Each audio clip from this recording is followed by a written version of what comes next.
Feliz día Madrid, hoy es miércoles 17 de abril y les damos la bienvenida a Café con Acentos en Libertad. Vamos a sonreír y disfrutar del camino que es esta bella vida. Después de Mañanas en Libertad con Luis del Pino y su fabuloso equipo que llevan a cabo el mejor matinal de España. Bueno, llega el momento de un cafecito con acentos. Le invitamos a compartir una hora que hemos preparado especialmente para ustedes y estará llena de curiosidades, efemérides, salud, bienestar, viajes, gastronomía, agenda cultural, en compañía de fascinantes colaboradores e invitados con diferentes acentos. Así es, Paola. Recuerden siempre estar en sintonía de Libertad 107.0, donde la nueva programación les ofrece un abanico de opciones para informarles e entretenerles en todo momento. Ánimo arriba y buena actitud. Hoy es miércoles 17 de abril y recibiremos en el estudio nada más y nada menos que a don Luis del Pino, director de Mañanas en Libertad, ingeniero, respetado y galardonado periodista que viene a tomarse un café con nosotros. Y además lo viene a tomar encantadísimo don Miguel y doña Paola. Me encanta aquí estar en Café con Acentos y además déjenme que les diga que me encanta del programa todo, empezando por el nombre, Café con Acentos. Es que me parece elegido el nombre de una manera muy inteligente, porque efectivamente lo más bonito, lo más hermoso que tenemos en la hispanidad son esos diferentes acentos tan bonitos, tan sonoros. Yo no sé cómo se percibirá el acento español desde allí, desde Colombia, desde Venezuela, desde México, pero desde España, los acentos de México, de Venezuela, de Colombia, de Argentina, pues tienen una poesía y una gracia muy especiales. Así que muy honrado porque me inviten a hablar unos minutillos aquí en su programa. Muchas gracias, Luis, bienvenido a Café con Acentos. Qué rico conocerte hoy, tener la oportunidad de saber un poquito más quién es Luis. Luis Manuel del Pino, porque vi que tu nombre, me encanta ese nombre, Luis Manuel. Lástima que no lo usen más. A mí me llamaban de pequeño Lucho. Ah, sí, ok. Como porque en aquella época, cuando yo nací, había un cantante mexicano que tenía mucho éxito en España, que era Lucho Gatica. Sí. Y a mi madre le encantaba Lucho Gatica. Entonces, como yo de pequeño era lloraba con una voz, con un vozarrón así muy fuerte, y decían, madre mía, tiene una voz como la de Lucho Gatica. Y con la de Lucho Luis, pues me quedé. ¿Y quién soy? Pues, bueno, alguien que por avatares del destino, tras el 11M, acabó dejando lo que era mi profesión, que era la ingeniería, y recalando en el periodismo. Y en el periodismo llevo pues 20 años de mi vida. Y muchísimas gracias por lo que ha dicho usted antes, doña Paola, de que el programa nuestro pues es el mejor matinal de la radio española, porque estoy de acuerdo. ¡Caramba! Así es, claro. Bueno, ¿y tú de dónde surgió esta pasión por ser periodista, por la radio, por todos estos intereses que siempre nos muestras bueno, en tu carrera tan larga que has tenido y tan exitosa, ¿no? Pues yo creo que me viene un poquito de familia. Mi madre fue la primera mujer que entró en plantilla como periodista en el diario ABC hace muchísimo tiempo. Entonces supongo que de ahí me viene un poco pues que tuviera una cierta vocación periodística. Siempre me ha gustado mucho escribir, me ha gustado mucho la actualidad, siempre me ha interesado muchísimo la actualidad política. Considero que las personas tenemos una obligación moral de cambiar el mundo que tenemos alrededor. Yo lo que admiro en las personas es que tengan un cierto idealismo, es decir, a mí la persona que no coincidiendo ideológicamente conmigo dice, a mí no me gusta esto que tengo a mi alrededor, voy a intentar cambiarlo para hacer un mundo mejor, a mí esa persona me merece respeto. Y pongo un ejemplo de alguien en las antípodas ideológicas mías, que era Julio Anguita, alcalde comunista de Córdoba, líder del Partido Comunista y luego de Izquierda Unida durante muchos años. Pues evidentemente yo con Julio Anguita no tengo ni el mínimo contacto ideológico, está en las antípodas de lo que yo pensaba. Sin embargo, era alguien que me inspiraba respeto porque él creía sinceramente en las cosas que decía, respetaba que otros pensaran de manera distinta, era un demócrata en el sentido de no pretender nunca silenciar al contrario, era alguien capaz de debatir con el contrario en una mesa y tratar de argumentar lógicamente. A mí esa persona me merece respeto. Julio Anguita, en términos populares, era un rojo. Yo, claro. en términos populares, pues soy un facha. Bueno, pues nada impide a un rojo y a un facha sentarse alrededor de una mesa y tratar de llegar a acuerdos siempre y cuando los dos partan de un concepto, que es que quieran mejorar el mundo. Si uno quiere cambiar las cosas a mejor, si uno quiere más justicia, más bondad, pues bueno, a lo mejor uno puede tener un planteamiento que otro considera equivocado, pero si el fondo es ese, querer hacer las cosas mejores, un mundo mejor, se puede llegar a un acuerdo desde puntos de vista políticos totalmente distintos. Lo que pasa es que en los últimos años, los últimos, yo diría 30 años, las últimas 3 décadas, ha degenerado la situación enormemente y ahora asistimos a una sustitución de la ideología por la farsa. Por ejemplo, pues que alguien se pase toda la vida postureando de yo soy un defensor de la mujer y luego coge y te saca leyes que perjudican a la mujer. Ese tipo de contradicciones pues, son muy dolorosas para todos aquellos que creemos que lo que hay que hacer es mejorar, desde tu punto de vista, pero mejorar el mundo para la gente que te rodea. Hemos llegado a un punto donde ya parece como que la gente que opina distinto no se puede sentar alrededor de una mesa y llegar a un acuerdo. Hay como una especie de polarización artificial de la sociedad, que yo creo que es una polarización inducida por quienes prefieren no discutir de ideología, porque lo único que les importa es el poder, el dinero, el tratar de medrar a costa de los demás, y utilizan la ideología como excusa, no como verdadero motor de sus acciones. Y bueno, pues a mí me gusta cambiar lo que hay a mi alrededor y a eso me dedico ahora desde el periodismo, ¿no? Qué importante, Importantísimo. Oye, y bueno, quiero primero agradecerte que nos acompañes esta mañana con un cafecito y quiero felicitarte, no solo por este velero llamado Libertad, ¿no? Estas mañanas en Libertad que nos regalas cada mañana, sino también sabemos que tienes un libro que viene por ahí próximo, ¿no? Después de los exitosos, bueno, del 11M y el último que sacaste en el 22, ¿no? La 22, la dictadura infinita. La dictadura infinita. Viene uno que se llama Yo, el difamado Fernando VII, autobiografía apócrifa de un buen rey. ¡Qué maravilla! Bueno, la verdad es que es un libro que sale el día 24 y cuando lo anuncié en redes ya dije que me voy a poner la careta de goma porque me van a llover las bofetadas. Debe de ser el primer libro en 200 años que defiende a Fernando VII. Pero yo explico por qué, cómo surge este libro y por qué defiendo a Fernando VII. Porque este es uno de esos libros que uno empieza de una manera y termina con una idea completamente distinta. Yo he crecido, tengo 61 años, llevo muchos en este mundo, y yo toda mi vida he pensado que Fernando VII era el peor rey que había tenido España. Traidor, cobarde, retrógrado, estúpido. La imagen de Fernando VII es la de un señor muy feo que juega al billar haciendo trampas, que además era un cobarde ante Napoleón, y además era sanguinario, y además era retrógrado, oscurantista, absolutista. Esa es un poco la imagen que nos ha transmitido Fernando VII. Pero si uno se para a pensar un momentito, pues hay algo que chirría en esa imagen. Y es que en su época Fernando VII fue capaz de vencer a todos y cada uno de sus enemigos. Y los tuvo muchísimos. Fue capaz de sobrevivir a 14 golpes de Estado. Murió en su cama. Y además murió siendo adorado por la mayor parte del pueblo español. Fernando VII era alguien a quien el pueblo español amaba en buena medida, ¿no? Y entonces dices, un momento, vamos a ver, hay algo que no cuadra entonces en la figura. Si era tan idiota, si era tan estúpido, si era tan retrógrado, si era tan malvado, ¿cómo es posible que fuera capaz de sobrevivir y morir en su cama y vencer a todos sus enemigos? Tendría que tener alguna virtud. Por ejemplo, sería malvado pero inteligente, ¿no? Retrógrado pero listo.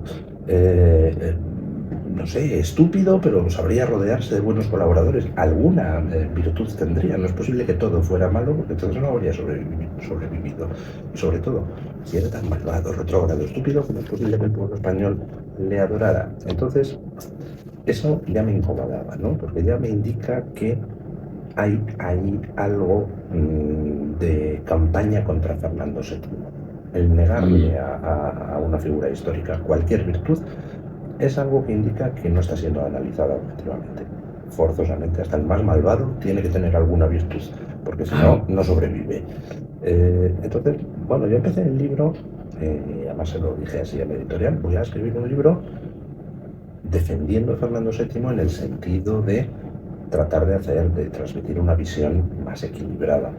Una visión donde, hombre, pues se ponga lo que hizo de malo y lo que tenía de malo, pero al lado también se resalte las virtudes que tuviera, que alguna tendría, digo yo. Esa era la idea inicial con la que yo empecé. Pero para mi sorpresa me empecé a meter en archivos y en documentos originales de la época, y me fui encontrando porque realmente es que lo que nos han contado de Fernando VII no tiene nada que ver con la realidad. Nos han contado, por ejemplo, que Fernando VII traicionó a su padre Carlos IV. Es mentira, no es verdad. Se puede demostrar documentalmente con los documentos de la época. Nos han contado que Fernando VII fue un cobarde ante Napoleón cuando las abdicaciones de Bayona. No es verdad.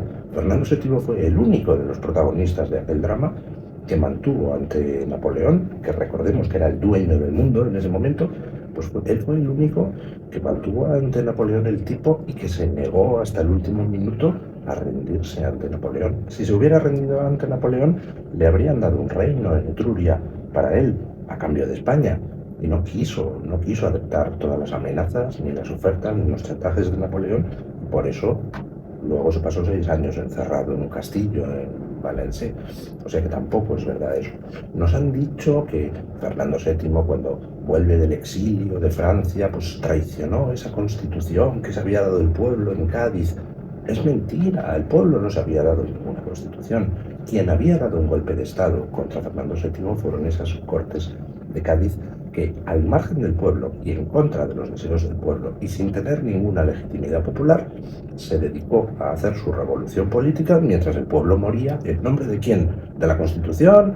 ¿De las Cortes de Cádiz? No, el pueblo moría en nombre de la patria, del rey y de la religión. Y son esas Cortes de Cádiz las que, haciendo caso omiso de ese pueblo que estaba muriendo por su patria, su rey y su religión, se dedican a sus tejemanejes políticos y dan un golpe contra Fernando VII. Esa es la realidad. Y es lo que describo en el libro, y lo describo en el libro recurriendo a los documentos originales, a las fuentes originales, a las cartas de Napoleón, de Murat, de Godoy, de Carlos IV, de Fernando VII, a las memorias de los protagonistas directos de los hechos. Entonces, bueno, pues sé que al final acabé haciendo un libro donde, en vez de equilibrar la visión de Fernando VII, pues me sale una visión muy positiva de Fernando VII. Pues lo siento, pero es que es lo que me ha salido al consultar las fuentes primarias. No puedo decir que me ha salido otra cosa. No puedo inventarme defectos de Fernando VII para tratar ahora de hacer un libro equilibrado. Si lo que he descubierto es que Fernando VII, en los años cruciales que van de 1807 a 1814, se comportó como se debía comportar, pues lo tengo que decir, y es lo que dice el libro. Qué maravilla. Interesante, la curiosidad. Qué emoción, tengo ya muchas ganas de leer este libro, que me lo firmes, por favor. Se puede conseguir en preventa, ¿no? Te escuché esta mañana. Sí, se puede ya conseguir en preventa. ¿Por dónde? Amazon, en FNAC, en el Corte Inglés, en la Casa del Libro, en todos tus libros. Entran ustedes en la página que prefieran y ponen Yo, el difamado, y allí pues les saldrá el libro para adquirirlo en preventa, y si no, pues a partir del 24 de abril, que queda ya una semana, pues lo pueden adquirir en cualquiera de esos sitios, en su libro habitual, etcétera, etcétera. Ok. Ya saben. Fantástico, ya saben, amigos, dónde lo pueden conseguir y leer estas maravillas de historia, ¿no? Que es parte de lo que somos. Hay que aprender de quién fuimos para saber quiénes somos y hacia dónde vamos. Uy, y además, cuando lean el libro, se van a sorprender viendo los paralelismos entre algunos de los personajes de aquellos años cruciales y algunos de los personajes de la actualidad política española actual. Es espectacular el paralelismo. Qué ganas. Qué bien. Bueno, si alguno, después de leer mi libro, llega a la conclusión de que Pedro Sánchez es una reencarnación de Manuel Godoy, no andarán desencaminados. Qué bueno.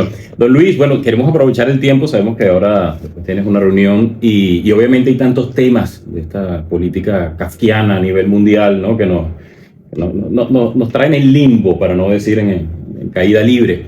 Sin embargo, nos encantaría también algunas preguntas para conocer, ¿no? A quién en verdad es esa persona detrás del micrófono. Y Paola tiene algunas preguntas. Cambió de carrera, ¿sí? Cambió de profesión y se apasiona por lo que es la política y el periodismo. A ver, ¿qué le dirías tú a Luis del Pino con 14 años? ¿Qué le diría? Uy, madre mía, qué pregunta. ¿Qué le diría a Luis del Pino con 14 años?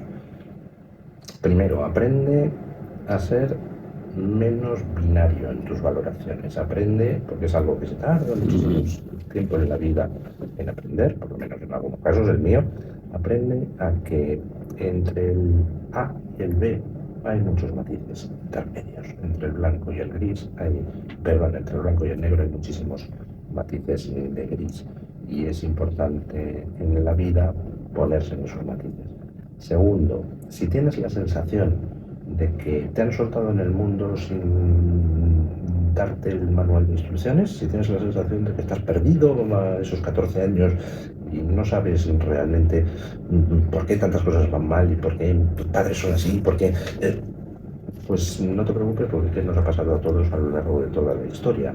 Siempre es lo mismo y además está estudiado en los animales, donde resulta que como parte de la estrategia evolutiva para que las especies sobrevivan, pues a medida que uno va haciéndose más mayor, se va haciendo más conservador, más habituado a hacer las cosas de cierta manera. Sin embargo, cuando uno es joven, debe ser más abierto a la experimentación, etcétera. Por ejemplo, se ve muy bien en las urracas, les pasa eso. Aún las urracas jóvenes les encanta explorar. A medida que van pasando una cierta edad, se ponen muy nerviosas como les toques una piedrecita del entorno. Y está estudiado que eso es una estrategia evolutiva que funciona así. Como joven, tienes que ser alguien curioso, tienes que ser alguien que se mueva, tienes que ser alguien que tenga dudas, tienes que ser alguien pues también que sufra y que no entienda el mundo. Es así, lo tienes en los genes, lo tienes en la biología. No te preocupes, relájate, tómate las cosas con naturalidad, no te tomes a la tremenda todo. Y ten por seguro que pasados 20 años, pues vas a ver las cosas de manera distinta, te vas a acostumbrar a un mundo que ya es un poco distinto del de tus padres y que no estás solo en el universo, porque todos los humanos que te han precedido les ha pasado lo mismo, y todos los mamíferos lo mismo, hasta las urracas les ha pasado lo mismo, ¿no? Así bueno, es. ¿Qué hace Luis del Pino para entretenerse? ¿Cuáles son tus hobbies? ¿Qué es lo que te gusta aparte de tu carrera, obviamente? De leer y escribir. Pues yo como vivo con mi suegra, mi hobby es el trabajo. Yo vengo aquí a descansar. La gente, lo digo y la gente se ríe, pero es absolutamente verdad. No, vamos a ver mis hobbies. Pues me encanta la historia, me encanta leer, me encantan los juegos de ordenador que son de simulación histórica. Hay unos juegos de ordenador de simulación histórica absolutamente maravillosos, como por ejemplo Europa Universalis, como por ejemplo Crusader Kings, como por ejemplo Imperator, que te simulan distintas épocas históricas y además algunos con una precisión asombrosa. Son muy divertidos. Me encanta cocinar. Me gusta pasar el tiempo con mi familia. Yo soy una persona muy casera, no me gusta salir, no me gusta irme por ahí de jarana, no me gustan tampoco mucho los eventos. Soy casero. ¿Cuál es tu plato estrella que cocinas que dices, aquí yo, mejor dicho, si invito a mis amigos que tengo que impresionar, este es el plato que cocino? Me sale muy bien el jamón asado, me sale muy bien las cocochas de bacalao al pil, me sale muy bien el pollo con guindillas, que hago una especie de pollo un poco a la tailandesa, con su leche de coco y con muchas guindillas, que si las echas sin partir, si las echas enteras, dan el sabor de la guindilla y no pican apenas, porque donde está el picante es fundamentalmente en las semillas. Entonces, si la echas entera en el guisote, pues no pica apenas. Qué maravilla. ¿Qué tal? Qué delicia, ya me dio hambre. Bueno, Luis, cuéntame algo. Yo tengo una intriga. Tú que eres tan apasionado de la política, ¿has considerado, se te ha pasado por la cabeza, te han hablado, te han dicho, tienes planes, proyectos de lanzarte a la política algún día? No. Bueno, o debería decir que en realidad ya los he implementado, esos planes. Hace muchísimo tiempo, pues un amigo periodista me dijo algo que tenía toda la razón del mundo. Dice, si alguien se quiere dedicar a la política, pues se puede meter a político, va a un local y hace un meeting para 500, 1000, 15.000 personas, 20.000 en una plaza de toros un poco grandecita. Sin embargo, un periodista radiofónico, si tiene un programa de más o menos éxito, coge el micrófono por la mañana y le están escuchando centenares de miles de personas. Dice, ¿quién de los dos está transmitiendo su mensaje con más eficiencia? ¿El político o el periodista? Pues evidentemente el periodista llega a mucha más audiencia.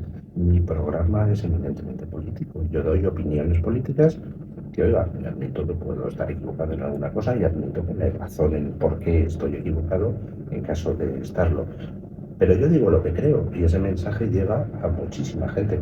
¿Como político podría llegar a tanta gente? Pues la verdad es que no. Con lo cual la pregunta es, si tú lo que quieres es cambiar tu entorno, ¿cómo tienes más posibilidades de hacerlo? ¿Como político o como periodista? Yo creo que como periodista tienes muchísimas posibilidades de mejorar el mundo. Por tanto, me hay que aprovecharlo. Así es. Así es, así es. Luis, te diviertes en Twitter, ¿verdad?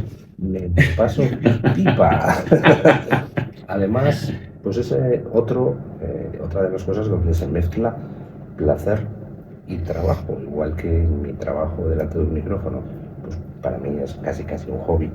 Me gusta mi trabajo, también me gusta Twitter, que es parte de mi trabajo. Yo empecé Twitter en el año 2011 y pues desde el principio vi que hacia donde apuntaban las cosas era hacia una situación completamente nueva en los medios. Durante muchísimos años los medios de comunicación han estado considerando las redes sociales, en particular Twitter, como si fueran un complemento a los medios, ¿verdad? Saco una noticia en mi periódico y luego pongo un tweet. Yo me di cuenta hace mucho de que esa no era la situación real, es al revés. Lo importante era Twitter. Y son los medios tradicionales los que se estaban convirtiendo en un complemento de Twitter. Twitter es un medio en el que hace ya muchísimos años tú puedes lanzar mensajes, análisis y como complemento puedes poner enlaces a ciertos medios. Es decir, la situación era la inversa a la que mucha gente creía. Y yo he estado durante 13 años dedicando a Twitter pues en torno a 3 horas al día, 4 horas al día, porque era parte de mi trabajo. Y aparte me lo paso bien, me encanta discutir. O sea, a mí el pegarme dialécticamente con la gente es algo que me divierte. Me llevan la contraria, yo le llevo la contraria al otro. Yo, mientras se mantengan las cosas dentro del respeto mutuo, no me importa que me lleven la contraria. Es más, me gusta que me lleven la contraria porque eso te hace pensar. Hay veces que tú piensas algo y te das cuenta luego, cuando discutes con otro, de que no tienes razón o no tenías toda la razón. O aprendes, muy importante, a explicar tu postura mejor discutiendo con los otros. Y bueno, pues he dedicado horas sin cuento a Twitter, que hace 10 años yo le decía a la gente, no, yo estoy en Twitter 3 horas al día y me miraban como diciendo, pero este loco, o sea, pierde 3 horas al día de su vida en estar en redes.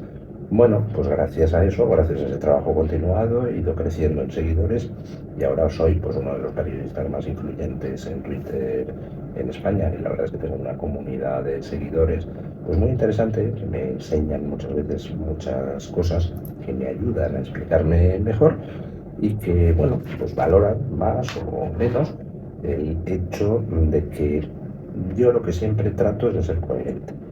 Yo puedo estar equivocado en cosas, pero lo que no hago nunca es decir hoy una cosa y mañana otra.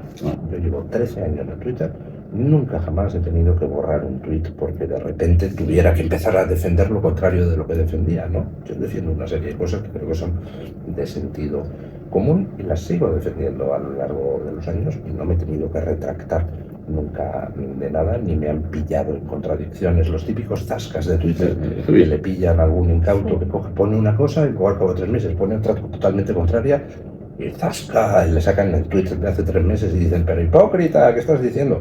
Nunca nadie me ha podido dar un zasca, porque yo lo que digo en Twitter, pues como en el micrófono, yo digo lo que en cada momento pienso. ¿Que alguna vez me puedo equivocar? Pues sí, me puedo equivocar muchas veces. Vamos, a lo largo de mi vida me he equivocado centenares de ellas. Pero si te equivocas honestamente, pues lo reconoces y no pasa absolutamente nada. Lo que no hago es variar de opinión por interés. Eso es algo que no soporto. Los mercenarios de la información, Sí. que son capaces de defenderte una cosa hoy y otra mañana, porque desde el partido X o el partido Y le han dicho, oye, que ahora toca defender lo contrario, eso me pone, me saca de mis casillas. No soporto la hipocresía. Sí. Bueno, en nuestros En países se nuestros ve a países, menudo. ahorita Petro está en esas que está cambiando de opinión de la Constitución y eso es para enloquecerse. Sí. No sabemos ni qué vamos a hacer, pero bueno. Y en Venezuela ni hablar. Mal panorama hay en algunos países sudamericanos y es una pena porque al final uno se da cuenta de lo que ha pasado en los últimos 200 años y dices, pero por el amor del cielo, si cuando se produce la independencia de México, Ciudad de México tenía un PIB per cápita superior al de Berlín, o sea, era un lugar rico. ¿Qué ha pasado para que todo esto se haya ido por el desagüe? ¿Qué ha pasado para que hayan entrado todos los países hispanos en esta especie de espiral destructiva donde pues ha habido momentos buenos, pero ha habido otros donde los países casi se van por el sumidero y ahora mismo hay algún país hispanoamericano que está en una situación catastrófica desde el punto de vista no solo económico, sino desde el punto de vista moral y de las libertades, ¿no? Y uno se da cuenta de lo bonito que teníamos los españoles de distintos acentos que vivíamos a un lado y al otro del Atlántico en una única monarquía hispana, como pues a lo mejor desde fuera, por parte de otras potencias, pues se ha intentado por todos los medios dinamitar aquello y mantener en la división y en la pobreza a todo ese mundo hispano, pues porque era un competidor importante para otras grandes potencias, ¿no?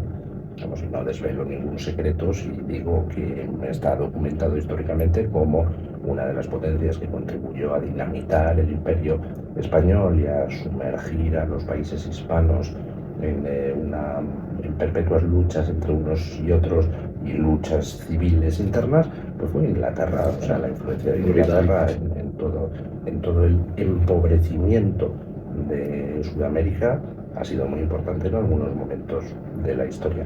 Y yo creo que sería bueno que fuéramos conscientes de esa historia y que empezáramos a considerarnos otra vez, pues eso, hispanos de uno y otro lado del Atlántico, que tienen una historia común maravillosa y que precisamente por eso pueden tener un futuro común maravilloso, lo cual no significa necesariamente uniones políticas, pero desde luego sí tratar de profundizar en la unión cultural, tratar de profundizar en lo que tienen en común todos esos acentos. Y, por ejemplo, estuve el otro día viendo la película Hispanoamérica Te iba a preguntar. de López Linares. ¡Qué maravilla de película! Es que es preciosa, porque te das cuenta de cómo, por supuesto, toda la historia de la leyenda negra de la colonización española es un absoluto invento. España, pues, se derramó allí en Hispanoamérica, pero es que Hispanoamérica se derramó en España y la influencia de Hispanoamérica en España, pues a veces desde España no somos conscientes de hasta qué punto es, ¿no? Y la película es una belleza, demuestra todo lo que hay allí de patrimonio común de todos los hispanos, que es bellísimo, que es maravilloso.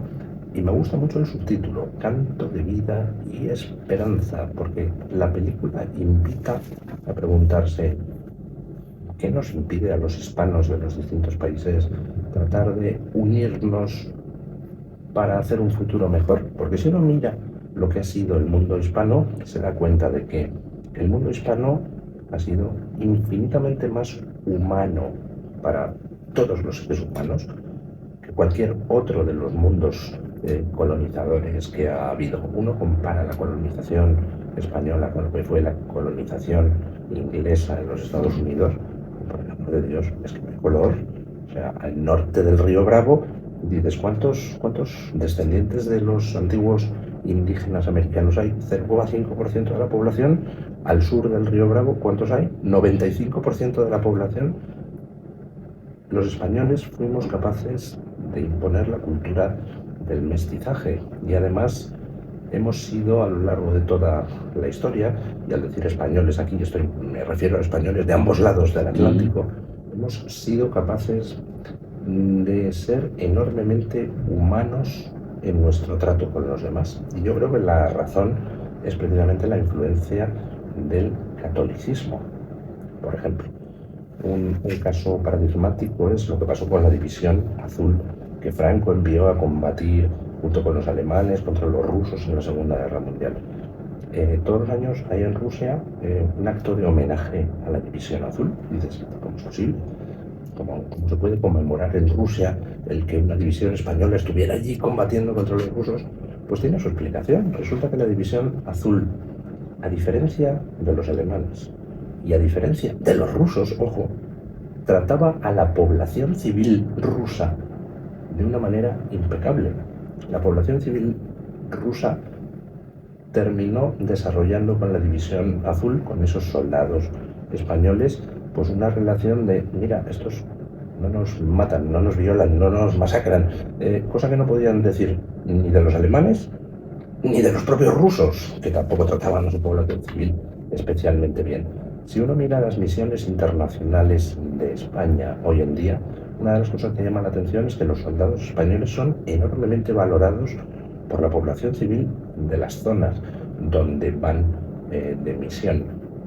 Y yo creo, a lo mejor pues estoy equivocado, no lo sé, pero yo creo que en el fondo late el mismo espíritu católico que al fin y al cabo pues induce al respeto de los demás seres humanos, y lo digo yo como agnóstico que soy, yo no soy católico.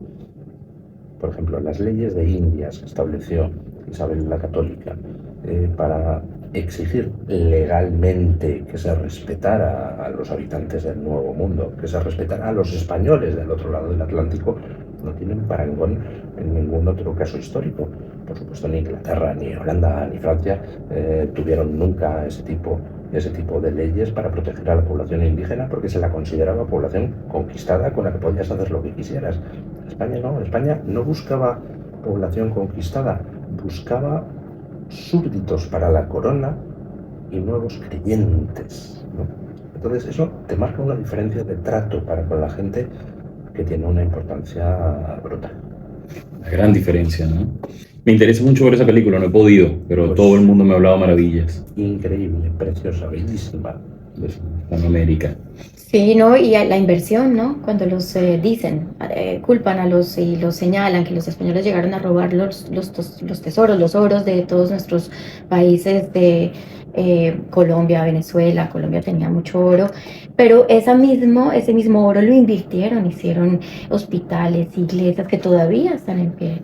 Esa frase parecida la dice en la película Hispanoamérica el historiador mexicano Juan Miguel Zunzunegui.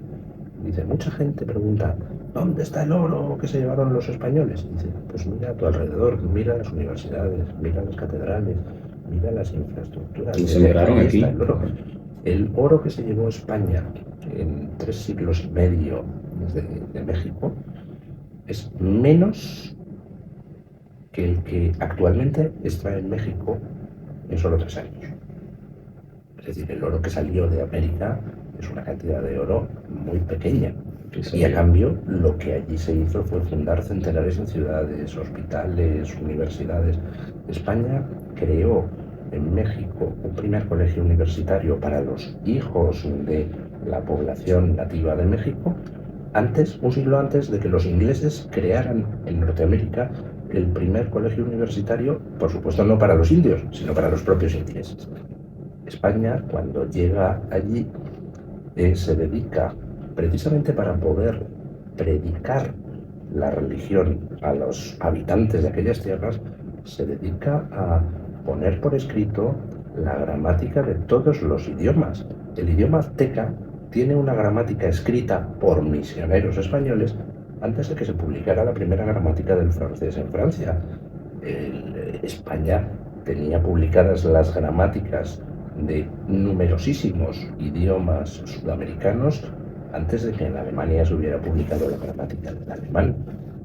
Gracias a la labor de los misioneros y gramáticos españoles, resulta que Hoy en día tenemos posibilidad de conocer el quechua, y tenemos posibilidad de conocer el náhuatl, y tenemos posibilidad de conocer el mapudungún, muchísimos idiomas de los que se hablan en Sudamérica, porque precisamente fueron los misioneros españoles los que ayudaron a conservar y preservar esos idiomas y ayudaron a poner por escrito sus gramáticas que no las tenían. De hecho, muchos de esos idiomas no tenían ni siquiera expresión escrita. Por contraste, ¿qué pasó en el norte? En el norte del Río Bravo, en el actual territorio de los Estados Unidos, pues que la primera gramática de un idioma nativo se hizo en 1800 y pico. Y por supuesto no la hicieron los ingleses ni los estadounidenses, la tuvo que hacer un platero de no sé qué tribu que se llamaba Sequoia, el tal platero, de ese detalle me acuerdo, y puso por escrito el silabario de uno de esos idiomas. Eso a finales del siglo XIX. Claro, la diferencia es brutal, es astronómica. Sí. ¿Por qué hicimos eso los españoles? Pues precisamente porque lo que se buscaba no era arrasar, no era conquistar sin más, no era saquear. Lo que se buscaba eran súbditos para la corona y sobre todo nuevos siervos de Dios. Entonces, claro, cuando tú estás buscando personas para que al final se incorporen a tu religión, pues tú no quieres masacrarlos, tú no quieres terminar con ellos, tú no quieres imponerles tu idioma, tú lo que quieres es que entiendan las enseñanzas de Dios lo más fácilmente posible. ¿Cómo lo puedes hacer? Hablándole en su idioma, con lo cual eran los misioneros los que aprendían el idioma local para que así esa gente comprendiera los mandamientos de una manera mucho más eficiente. Entonces, todo eso, toda esa herencia católica implica unas actitudes hacia lo que es la conquista y la colonización totalmente distintas de las que luego se vivieron en el mundo protestante. Yo creo que tenemos una historia absolutamente maravillosa. Hay una escena de la conquista que para mí lo resume todo, y que por cierto en la película Hispanoamérica se menciona de pasada. Cortés llega a México, acaba con los aztecas, con la ayuda de todas las tribus de alrededor, que estaban de los aztecas hasta las mismísimas narices, y entonces Cortés toma el poder, y al cabo de poco tiempo llegan 12 misioneros franciscanos, descalzos, vestidos con unos hábitos raídos y asquerosos, y llegan allí para predicar la religión. Y entonces aquellos, pongámonos en situación, aquellos aztecas recién conquistados y aquellas tribus aliadas de los españoles, de repente ven como Cortés, el hombre poderoso, el hombre de la espada, el jefe militar, coge, hinca la rodilla en tierra y ante el jefe de los franciscanos, un hombre pobre con unos harapos de vestido y sin zapatos, coge y le besa el borde de la túnica. Entonces, claro, ¿qué pensarían aquellas personas? Pues está muy claro lo que pensaron. Dice, o sea, el jefe militar poderoso, Cortés, que nos ha conquistado, resulta que se humilla ante uno de los servidores de su Dios, un servidor humilde, vestido con harapos, sin zapatos. ¿Qué poderoso será ese Dios para que el gran guerrero se humille ante el más humilde de sus servidores, ¿no? Esa imagen, esa escena, resume toda la conquista. Claro, te explicas por qué se convirtieron en masa los aztecas al catolicismo, viniendo de una religión donde había sacrificios humanos cada 3 minutos. Llegas a algo tan espiritual como para dar esa escena, y es tremendo, es de una potencia brutal que me pone los pelos de punta. Qué fuerte, ¿ah? Qué fuerte. Sí, no, definitivamente. Liderar, por ejemplo. ¿Cómo? Dar ejemplo para liderar, ¿no? Exactamente. Dar el ejemplo, qué maravilla. De ahí venimos. De ahí venimos. Hijos de Hernán Cortés. Hijos de Hernán Cortés, ojo. Hijos también de Moctezuma, porque también de Moctezuma. Muchos españoles no saben que sí, a Moctezuma lo mató Hernán Cortés, pero a los hijos y descendientes de Moctezuma se les hizo nobles y se les dieron tierras, y con el correr del tiempo la Guardia Civil Española fue fundada por un descendiente de Moctezuma, o sea que Sudamérica derramándose en España. Es maravillosa la historia que tenemos, Y lo que es terrible es que la desconozcamos tanto, ¿no? Sí, Sí. es muy triste y lamentablemente todavía hay, para no caer en nombres, pero muchos presidentes y gobiernos que siguen dando ese odio y tú sabes, esa separación por todo ese movimiento, digamos, populista, tú sabes, de mantener y crear esas diferencias, pero no están, no tienen esa cultura, no saben la realidad, o bueno, tú sabes, la cambiarán un poco. Pero bueno, es así, es una historia muy linda y me interesa muchísimo, ¿verdad?, que ver esa película y bueno, yo creo que esa costumbre, o sea, compartimos costumbres y compartimos un mismo idioma, diferentes acentos, por eso está este programa todas las mañanas. Y por ejemplo, los colombianos, yo tenía hace tiempo un colega y amigo colombiano, ¿no?, que me dijo algo que yo no lo sabía y que me encantó, me maravilló, que es que en Colombia, cuando tú cometes un error al hablar, cometes una incorrección, entonces es de buena educación que te corrijan en público. No, eso, has dicho no sé qué, tal. Y claro, me parece maravilloso. Y por eso en Colombia hablan mejor español que en España. Bien, el mejor, dicen que es el mejor. Sí, ahí pronunciamos todas las letras. Sí, ¿no? Y son muy corteses. No se tutean tanto como de repente en otros países, sino siempre es usted, ¿sabes? Hay ese respeto de entrada. Pues es como en francés que utilizan el vous, allá utilizamos el usted con respeto a una persona mayor, una persona que no conocemos bien, es de usted. Y ya cuando nos volvemos más cercanos o tenemos la misma edad o a los niños los tratamos de tú. Lo mismo en francés. Me encanta esa costumbre y yo de hecho en Twitter llevo 13 años tratando a todo el mundo de usted, a ver si nos acostumbramos a rescatar esa costumbre. Es verdad que nosotros los españoles os damos, sobre todo a colombianos y venezolanos, un poco de reparo cuando nos conocéis porque hablamos muy bruscamente. Sí. Sí. A mí me tocó decirle... ¿Lo preguntas? Sí, a mí me tocó cuando llegué aquí hace 3 años con mis hijas. Siempre nosotros en Colombia somos la educación por delante, siempre es por favor, podría pedir un vaso con agua, gracias, ¿sabes? Y aquí es como, pero claro que lo puedes pedir, ¿sabes? Y yo decía a mis hijas cuando contestan un poquito brusco en un restaurante o las personas, no te lo tomes personal, no es contigo, es la forma como ellos hablan, Sí, claro. es su forma de reaccionar, de actuar, de hablar.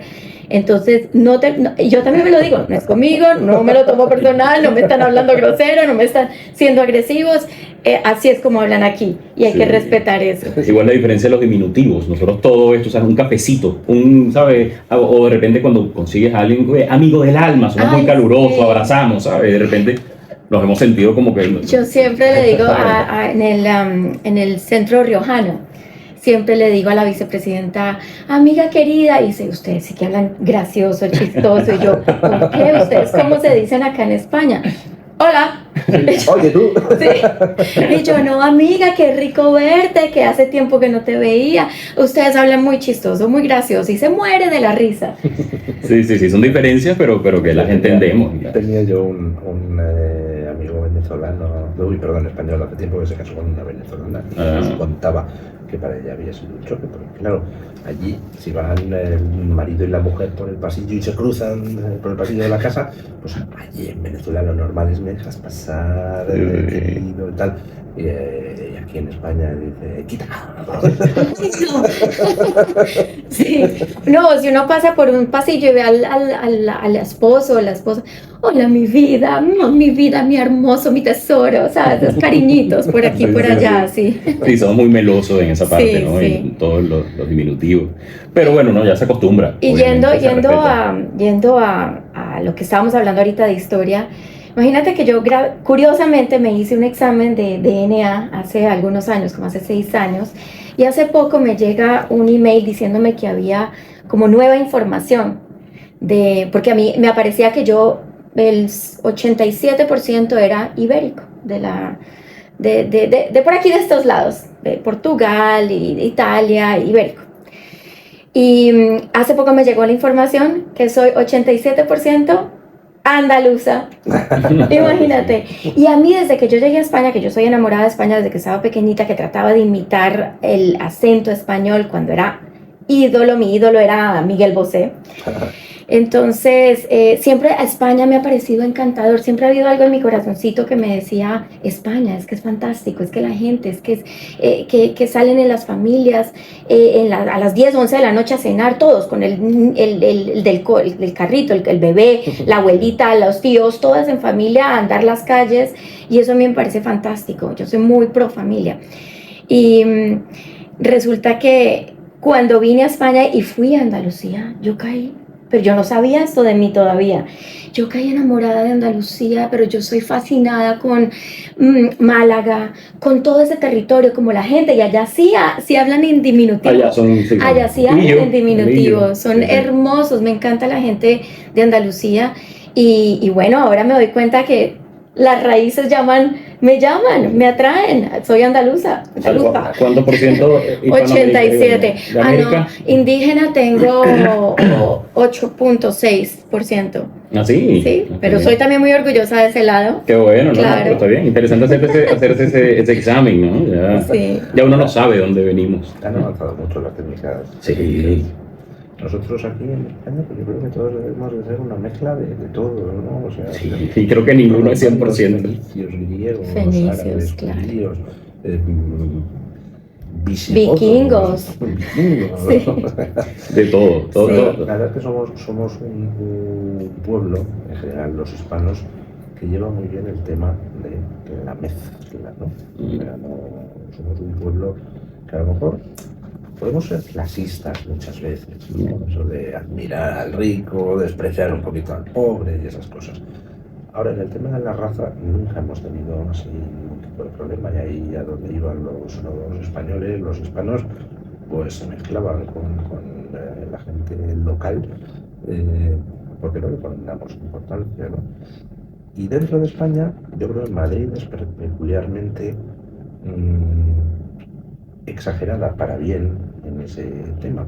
A lo mejor hay otros sitios, yo no sé cómo será en Hispanoamérica, pero en España pues hay algunas zonas donde hay una cierta cosa de, bueno, caramba, este no es de aquí, ¿no? Porque no ha nacido aquí, claro. Y todas esas cosas.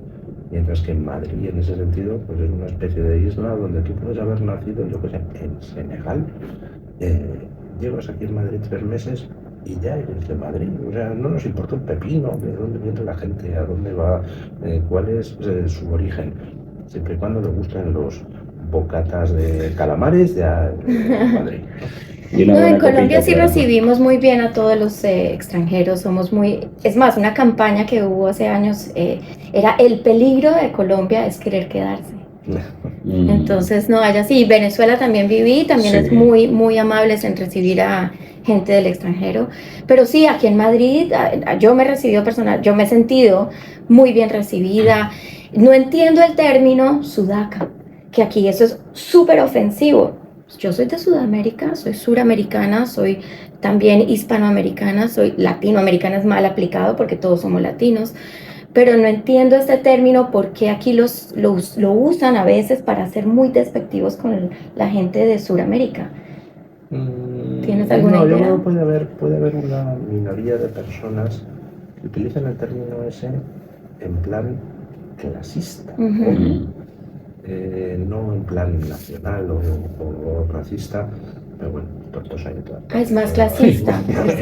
Como decía Dostoyevsky, ¿no? La tonta mayor parte de la gente, pues yo creo que le encanta que la gente que viene de Hispanoamérica pues llegue aquí a ser españoles a su modo, ¿no? Sí. Y a traernos nuevas cosas. Aquí en Madrid, pues los restaurantes de tipo sudamericano tienen un éxito bárbaro, porque son comidas, pues hombre, que tienen su tradición española, pero luego, en fin, no se parecen en nada.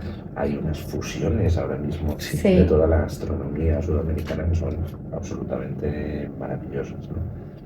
A mí lo que me da pena es el que algunos países hispanoamericanos estén en tan mala situación política ahora, claro. Porque impide el ir a conocerlos, que son lamentablemente una maravilla. España es un sitio, pues hombre, más bien chiquitillo, donde ya nos lo tenemos muy trillado, pero allí en Venezuela, en Colombia, donde hay áreas inmensas, pues casi por explorar. Por descubrir, Sí, así es. tan variadas. Tiene que ser una gozada, y yo no lo he visitado nunca, jolines. Uy. Bueno, tienes que ir, pero ¿sabes qué? Lo mejor es viajar con gente local, con gente que sabe dónde pone el huevo la llevarte? gallina. Pues sí, sí. Entonces, bueno, ya tienes aquí Ya tienes colombiana, dos venezolana. invitaciones. Claro, con Ya muchísimo iremos, gusto. ya iremos. Porque ¿Con ahora la tenemos- suegra o sin la suegra? Con la suegra. Ah, bueno. No me deja ir a ningún No te lado deja. sin vigilancia. Qué bonito. Son países muy hermosos, ¿verdad? Pero bueno, lamentablemente nos dieron unos políticos, tú sabes, complicados. Bueno, Pero todavía hay esperanza. Yo soy creyente, yo creo en que vamos a mejorar, vamos a salir de allí. Siempre hay que ver la luz al final Yo del también, túnel. yo también. Hay que ser Yo creo optimistas. que estamos asistiendo a una especie de reacción de, bueno, ya está bien de chorradas, ¿no? Vamos a Suficiente, tratar ¿no? de crear un mundo donde todo el mundo pueda vivir en paz y cada vez más, de forma más desahogada, y donde pongamos en valor pues todo lo que tenemos en común, es muchísimo. Muchísimo. Así es. Claro. Nosotros estamos enamorados de Madrid. Sí, ¿verdad, totalmente. Luis? Bueno, y hablando tú que estabas hablando en estos días de que la gente aquí ya no está teniendo hijos. Entonces, Terrible. bueno, eso es conveniente que estamos viniendo. Mi hija pequeña tiene de 14 años, acabo de cumplir, y estamos trayendo gente joven a que se eduque acá, que hagan parte de esta cultura, que sean el nuevo pulmón, ¿no? de España, estas juventudes, porque además sé que los españoles jóvenes también se van, emigran a otras partes, pero bueno, aquí yo siento que somos muy bien recibidos, por lo menos mi experiencia personal ha sido muy espectacular, muy agradable, y soy muy agradecida con todos los españoles y con España, que es un país fantástico, maravilloso. Yo sé que a pesar de todos los problemas políticos y todas las ideologías que están ahorita pasando por dificultades, pero este país es maravilloso. Sí. La gente, la comida, El estilo de vida, todo. la calidad de Todo. vida que llevan. Ese estilo de vida, esa cultura que compartimos a Ujú. uno y otro lado del Atlántico. Si es que tenemos la mejor cultura de la lo mejor. historia. Así Sí. es, Tenemos definitivamente. Gente que sabe vivir, sabe disfrutar. Pues hombre, si puede expandirse a otros sitios, se expande, pero con el objetivo de construir algo, no de destruir, de saquear. No sé, yo creo que tenemos muchas cosas por las que sentirnos orgullosos, y que si quisiéramos tenemos un futuro esplendoroso, aunque solo sea porque Estados Unidos va a ser un país hispano dentro de no mucho. Así es, ¿no? Así es, sí. Me encantó Qué lo que maravilla. dijiste el otro día de Trump, ¿no? Que ahora la carta bajo la manga que tienen los demócratas. Los demócratas, sí, yo Porque creo que no van a presentar a Biden, a que a última hora habrá un Habrá un cambio, ¿no? cambio de caballos. Sí. Sí, es no, válida, que porque si no, Trump imposible, no lo para porque- nadie. Bien, Luis, Bueno. don Luis del Pino, por favor, qué orgullo, qué placer, qué lujo recibirte esta mañana. Que me encantaría quedarnos aquí horas, Sí. porque verdad que tantos temas y verdad que te felicito por esto que nos brindas cada mañana. Somos fans, eres mi despertador, quiero que sepas. Me paro todas las mañanas y estoy conectado a Mañanas en Yo me Libertad. despierto a las 6 y a las 7 pongo igual, así. Sí, para esa es oírte, sí. la primera, eso y café. Esas son las dos, con acentos. Café con acentos, así es. Bueno, Bueno, don Luis del Pino, muchísimas gracias. gracias. En verdad, esta es tu casa, bienvenido, todo el apoyo. Seguimos en este velero llamado Libertad, avanzando juntos. Y amigos, los invitamos a seguir en sintonía de Radio Libertad. Los dejamos en compañías de Art Business. Y nada, nos vemos y nos escuchamos mañana. Mañana, Así es. jueves, con Ángela Vergara Así en es. Café Esencial. Así es. Don Luis del Pino, lujo, gracias. Muchísimas gracias. Y Saludos. vamos a buscar ese libro a todos. inmediatamente. Feliz día. Chao, chao. Hasta luego. Feliz día.